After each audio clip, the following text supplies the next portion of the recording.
Welcome to Fireteam Chat, IGN's Destiny show. Fran Mirabella is joining me today. Yeah, happy to be back. I missed last week's you did, slacker. I know, yeah. So, Sean Finnegan. I also missed last week, but I'm glad to be back. Recorded in front of a live studio audience today. With our producer, the video guy himself. Our video guy's producing in the background there. The man. Hi, CJ. Hey. The man who shreds all his 70-some passage coins. Yeah. That was a story I told about previously. Send him friend invites, that video guy. Is that right. What it is? Yeah. On PSN? The video guy. The video guy. Today we're going to be talking about Sparrow racing. We all got to try it out now. Let's talk about our feelings. Yeah. The Golgoroth raid challenge and Bungie's plans for the future. Turns out they have some. Big surprise. Who would have thought? Yeah. Yeah. So let's jump right into the Sparrow racing. Very excited to talk about this. Sean, Fran, what do you guys think? I think it's a lot of fun. It's a nice change of pace. I think after spending about a week playing it, it's not as it doesn't have as much longevity as I'd hope, which is fine because it's only a 3-week event, at least for now. But it's cool because it takes you away from the shooting mechanics, which are the best part of Destiny, and adds in a little bit of a new dynamic with racing. And I think that's a lot of fun. And it's super fun to actually drive around. I don't know if you guys are ever out in the overworld these days, but the most fun part about driving around on Mars and Venus and all of the other planets is just running around and kind of speeding around corners and kind of doing that stuff. That's the best part, and now we have that in a competitive mode. I think it's cool. Yeah, definitely. Fran, how do you like it?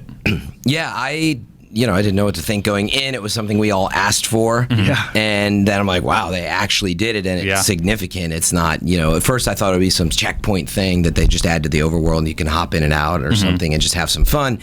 As it turned out, they built custom tracks. Yeah. You can only play two. There are only two right now, right? So you should go back and forth between them. So initial impressions, because then I got really hyped up. They're like, they built it. The controls are going to be different, improved. You're going to be sliding around corners like Wipeout, and I'm thinking F-Zero GX. And Wipeout's fantastic. Of course. Not quite Wipeout. But I also know, look, it is a shooting engine. It's a shooting game. And so where I'm going with this is I think they did a great job considering that it is, not a racing game. Yeah, and the Sparrows always felt good, but it's not for racing. So they did a good job of putting in, those gates that keep you moving. That was a good solution, I think, to solve for the fact that it's just not incredibly fast Sparrows. But that's where I think they could go with Sparrow racing is, all the Sparrows seem to be the same speed right now. You got to use the gates. Yeah. But cornering and stuff like that is not as subtle as in most racing games. But again, I think that's what they've done in this world is more than you could have asked for. And it's a free update within the Taken King. And so that part's cool. For me, though, it really is reminding me that I'm missing, when is Iron Banner coming? Well, we know it's coming next. Yeah, it's next still week, coming, I think. Yeah. And I'm waiting on it, and I'm always waiting for Trials to hit on the weekend, and the raid challenges have been a nice addition, but my point is, and we'll talk about it later. I'm like, man, we need updates for this game. Yeah, definitely. I'm having some fun, but I'm just not going to play a ton of Sparrow racing. I did get the record book, which you can buy from the Eververse and everything. Only $10. It's a pricey Did one. Not get that one. Yeah. Well, I have to for the show, so I was like, I bought it. But anyway, so I think they did a great job with it. It's a lot of fun, but as a racer in and of itself, could use a ton of improvements. But I also want to be, again, objective. They're like, hey, they did a great job with what they have. Yeah. So what do you think? So I'll start with my positive thoughts. This is really cool. It's really fun to hop in there with your Sparrow and kind of mess with the other players. And it's a cool 2 tracks. Each are pretty unique and offer a different set of challenges. I really like Infinite Descent, that you're always going down, and then the portal brings you back to the top and you continue descending. Some good shortcuts hidden in there and stuff. Definitely. A lot of the pro players are saying the shortcuts don't really help though. The pro Sparrow players? Yeah, the pro Sparrow. There's already these elite Sparrow racers, really? The people that have just been playing a whole bunch, they're like, they don't really seem to help that much. But I don't know. I'll leave that to my own decision once I get more time with it. Yeah. I actually really like the mode. I think it's pretty solid. The Sparrows control pretty well. Yeah. The horns are fun. My character looks incredibly stupid with that new armor on. The racing armor looks funny. Because you have half this badass raid armor, and then the other half is skin tight, like latex, kind of like brightly colored stuff. Yeah, and it's funny. it looks a little goofy. It might have been CJ or somebody. He had like these purple leotard pants that he got in addition. Don't judge. That he was wearing like the Banner Wolf cloak. He just looked absurd. So he'd be hopping on his bike, and it's kind of fun actually to see it. But you're right. You need to wear a full pair of armor and earn it. Otherwise, you look ridiculous. Yeah, definitely. But I am excited. There's a bunch of new looking armor and stuff like that. The new looking Sparrows look really good, and the too. Sparrows look awesome. And that's an easy thing to forget is that they didn't just give you a couple tracks to play and have some fun with Sparrows. They gave you a bunch of new gear. New shaders. Yeah, and the new shaders. So actually that is significant. And now that I'm saying it, it's easy to overlook. Like, wait a sec, we got a bunch of like cool gear, options to play with there. So I think that's great. We brought it up earlier. I do have to kind of talk about something I really don't like about this event, and it is that record book that we brought up before. It is $10, and this is a limited 3-week event. That really bothers me, that you're dropping real money to get bonus rewards from this game, and they're literally going to take it away from you. Like, you will have that record book, but you won't be able to Sparrow race anymore. So until the next event. They haven't confirmed that they're going to continue the event, though. They said if people like it, we'll continue it. People do like it, but I mean, it's going to be up to Bungie arbitrarily if they bring it back or not. So I think your point is very warranted. It is a risk that you're going to buy something that you need to put on that filter. I may only be getting this for 3 weeks. Yeah. But it's your choice. Yep. So that's where I think it's too easy to judge, if it never happens, it's totally not worth the money. Well, what if that record book now exists for the next 5 years? They're going to have new record books. It's just a book, though. A new book, though, that's $10. It just seems very, very pricey. It's steep. Like, I think that book should have been like $2.99 tops, but $10 is just so hefty. There's a lot of gears and stuff that's coming out of it, though. I mean, that's what you're buying. You're not buying it. Also, call it 15,000 glimmer.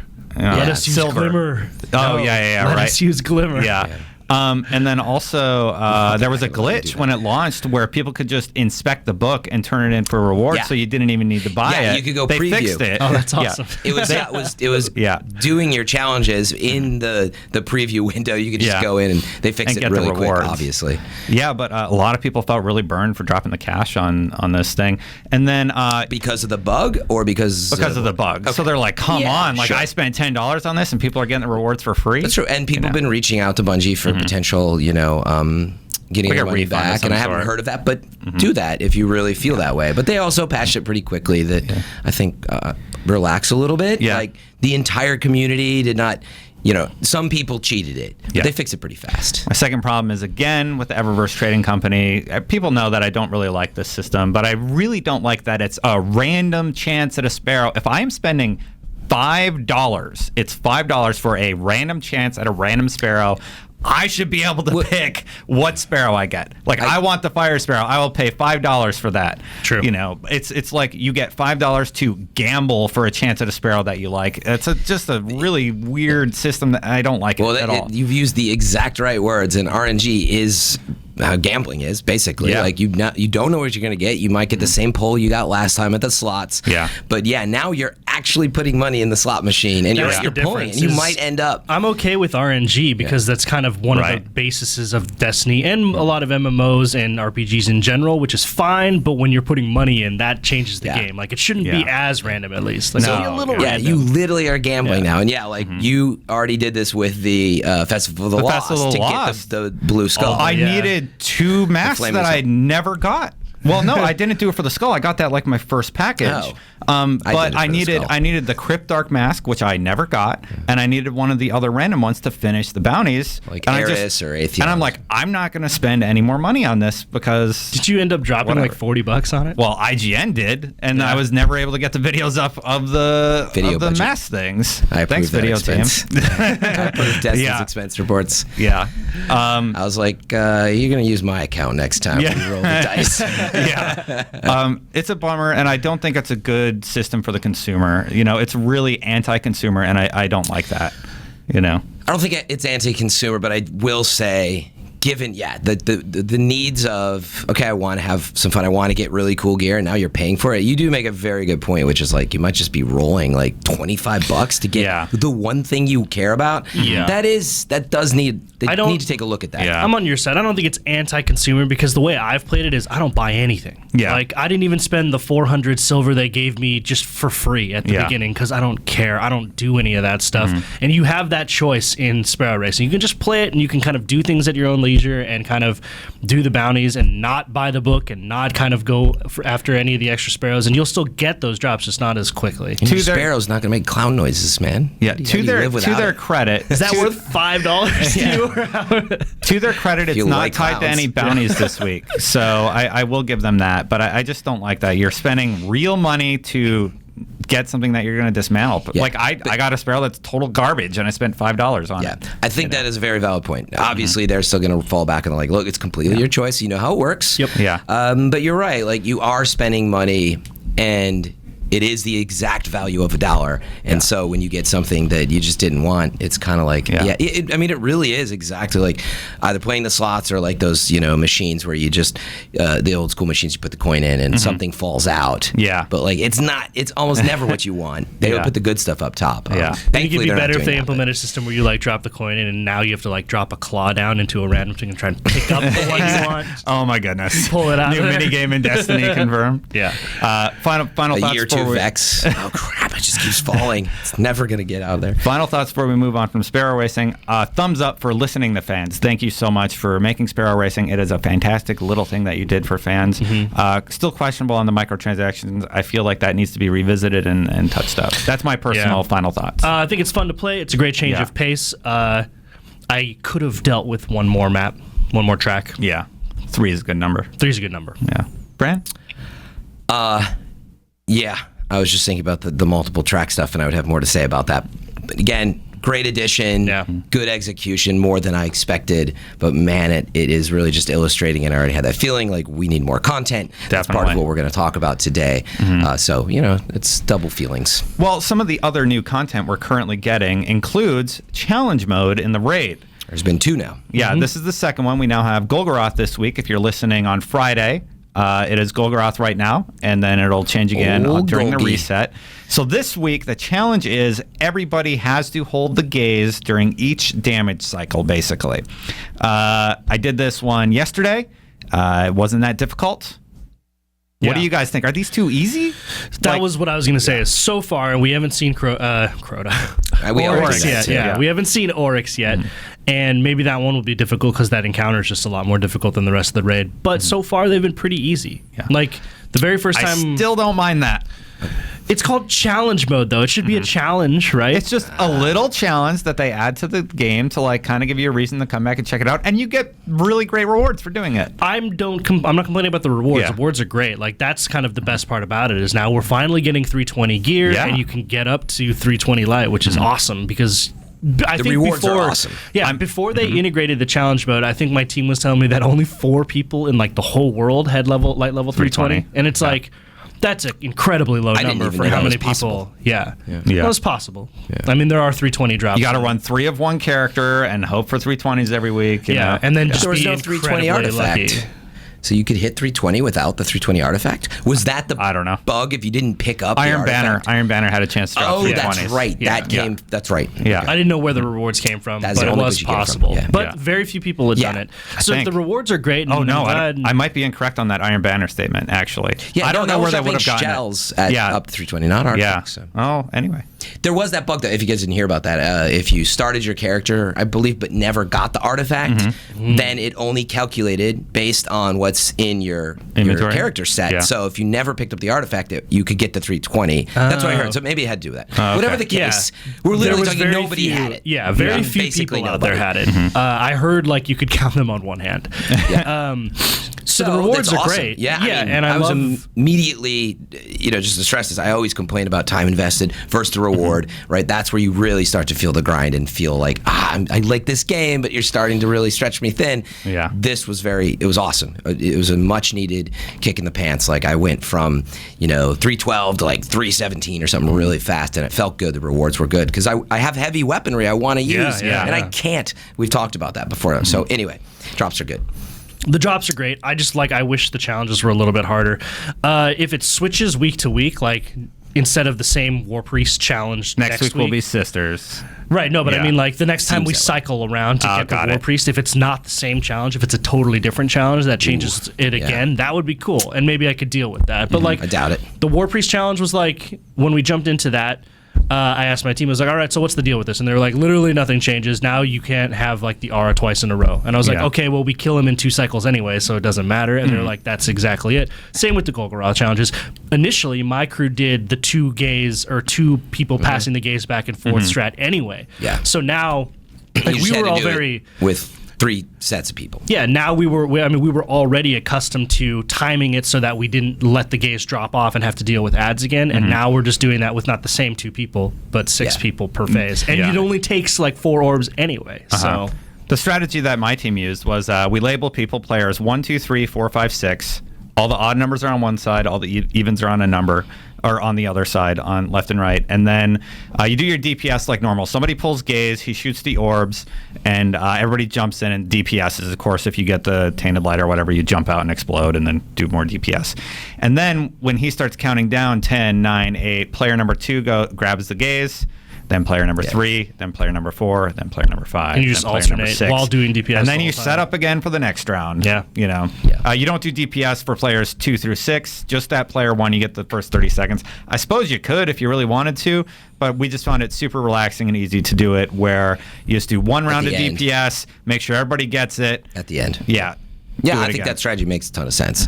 It seems like the obvious design was that they wanted you to just cycle through each of the orbs and do it that way or whatever. Yeah, definitely. But okay, so the real conversation, though, that I've been hearing out there, which you started to get into, and I do want to talk about it, is the whole, this isn't challenging enough. I really think that is a jaded viewpoint. Who's saying that? Like the 0.25% of players that play too many raids? I'm saying that. Yeah, we're the crazy hardcore players. Saying it, and yeah, that's exactly my point. And Datto has, been obviously, the biggest sort of streamer player out there, very well known, very strong voice in the community. And yeah, like he's been very disappointed. I understand the expectation for when you can play at that level and you have that group of elite friends, but that is exactly the perspective. So to say it was literally like negative feedback of this really is kind of a bummer, and I don't think that at all. Yeah, drops are good, and this is where you have to look at, there are millions of people out there playing. It is hard enough just to get a raid team together for some people. They're going to LFG. They don't have friends, teams of 6. Like most people don't. We know that was one of the main facts in year 1, actually. Almost nobody was raiding. Well, it was comparative under to the rest 20%. of the, and now that's always base, active players versus what, the people who bought it. But you get the point. It is hard enough just to get a hard raid team together. Yeah. And if you're elite, I get it. You want more, and I think they deserve more, and that's why things like Trials offer things like that, Iron Banner, depending. But I'm happy with the challenges, and also, it's progressing. It's going to get harder, but I also don't want to point, because then I'm going to be that it's so hard. I'm just going to be sitting here at the table like, God, I can't get the helmet because the Oryx challenge is so hard. I don't want that. I want it to be within reason, and the drops are good, and I do think having to exchange that gaze, if that something in your timepiece goes wrong, which can happen, right? Totally. You reset. You reset, but meaning that's how the whole raid is designed. It's a timepiece. If somebody screws up, you have to start over. But my point is, it's always about syncing everyone up, and it's asking a lot, to get a team that can really communicate and do all that. So I haven't played the Golgoroth challenge yet, but knowing what it is, I actually think that's a nice step up over War Priest. And now we know more is coming, probably with Sisters, that it's harder, and Oryx will be very hard, I'm sure, who's already hard on hard mode. Yeah. Depending on if you have the right team. Like, that's what thing. Like, we've all experienced this. You go into the raid, you have an awesome team. You're like, holy cow! Like, what? Like, it was like an instant. We just crushed it. And then you go and you play the next day with someone else, and you're there for like 90 minutes, and you're like pulling your hair out because it is about getting the right group together. So anyway, my point is, not everybody has an elite team of 6 people who crush it, 7 times a week or whatever it is. So I think I'm pretty happy with the challenge modes. I think maybe the discussion is, do you think the design is clever enough? Would you have done something differently? I mean, that was kind of my problem with the War Priest and the Golgoroth challenge. Well, the Golgoroth challenge is different. The War Priest one definitely was like, nothing changed. Like, we just did the same strategy we'd always done, and it worked because we do so much damage on hard mode to War Priest that it didn't require more than one person to hold the aura anyway. Yeah. So that didn't change War anything. Priest didn't seem all that clever. Well, I mean, it didn't actually change anything. With War Priest, I mean, if somebody got the same plate last 2 times in a row, then it would screw stuff up. Yeah, but there's 2 people on each plate anyway. So if that's the case, if it was right, have the other person grab it. Yeah. But this is it's the same as Atheon, right? That's just go back and think about it. They wanted to make sure people had to experience holding the relic or whatever it is. But they don't on the War Priest challenge. That's the problem. They don't, as long as you can get through it in 2 rounds. Yeah, you're right. If you're good, like we can get him on the first aura. We can get him to like 35%, maybe 40. Yeah. With weapons of light. Yeah, well, we stack it. We tether, weapons of light, and we just and we all have like 3, 18, 19 black spindles, and it's just like we blow him up. And then right after that, it just takes a little bit more damage and he's done. So it's like you don't even have to pass that aura. Right. It's like not even a concern. With Golgoroth, though, the challenge is there. Like you now actually, if you were totally used to doing the one orb strat where one person grabs the gaze and then everyone DPSs, and then once the timer runs out, everyone jumps out and you just clear ads again. This actually adds a little, like a level of complexity. Now you can't let it run out. You have to pass it between people, and that's kind of cool. It still doesn't change much for people who are already doing that strat, though, like my group. Like we do one orb. Doing it, now we do one orb because it's just so easy. You still only used 2 people before. Now you have to use all 6. To get but it. I mean, the mechanic of passing the gaze back and forth, that's the difficult part. I don't actually think the whole like making everyone do it is the hard part. But maybe your team did that, but I want to make sure we have time for the final segment, so if you guys have any final thoughts. Wait, is the podcast going to self-destruct? No, I really want to talk about this stuff. It is true. Yeah. I think the challenge modes could be harder, but I'm reserving that statement because we haven't seen Daughters or Oryx yet, and I expect those to be a lot more difficult. And that was the point of the whole this is too easy too. It's scaling up. We'll see where it goes. Mostly I'm happy. I would like to see some pretty clever stuff, but I think again they only have so many variables in these raids. Last thought: I would love it if every time we get a new challenge, it's a totally different challenge. Oh yeah, that would be super. That'd be cool. Don't hold your breath. Is what I would say about like next time on War Priest, you have to one shot. Oh yeah, you can only get one aura to do it. Yeah. Okay. That'd be crazy. Like that. I really like the new modes. I don't think Bungie should listen to the 1% that's saying it's too easy, because like it's a really, really loud voice, but it's such a minor portion of the community. And personally, having not done the hard raid at the time when this started, it gave me a reason to go. I'm like, okay, now I have a reason to go do hard raid and not just bang my head against the wall hoping for those 320 drops. There's like a guaranteed reason for me to go in there, and I love hopping in and playing. Yep. Yeah. Our final subject is Bungie's plan for the future. In the update, they kind of made some clarification. So last week, Derek Carroll had an interview with Eurogamer, and he made it sound like that all they're going to do is stuff like Sparrow Racing and Festival of the Lost. More event-based content. Yeah, more event-based content. Kept it very plain. No, we got Sparrow Racing, and that's it.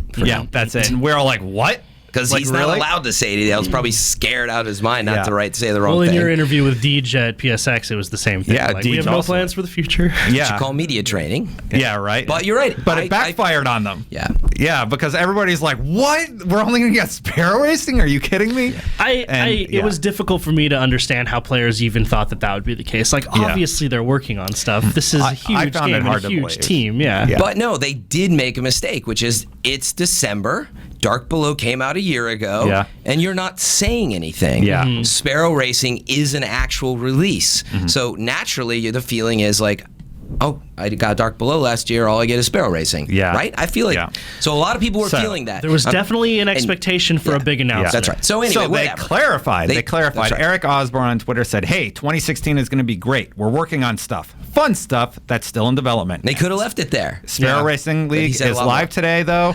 We hope you dig it. Further down in the Bungie Weekly Update, he also said, "We get it. Some of you were hoping we'd take the stage at PSX and announce the Dark Below 2 Darker and Lower."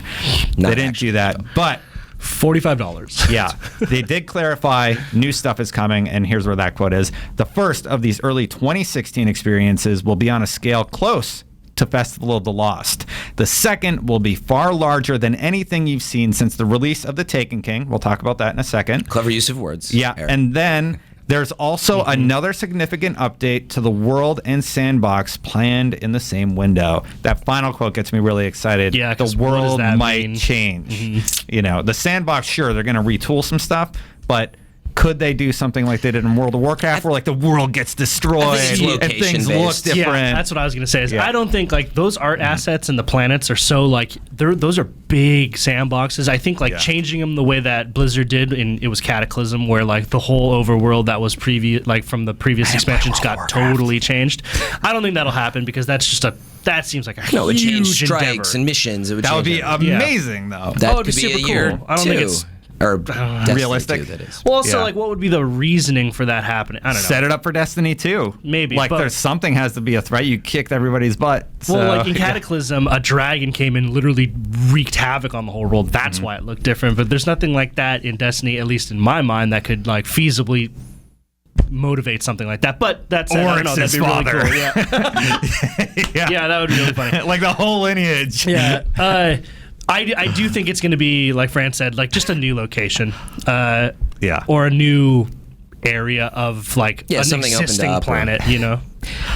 So, yeah, but what I found interesting about this was they talked about last time there was a gap of 5 months and 10 days. There's very specific language on timing.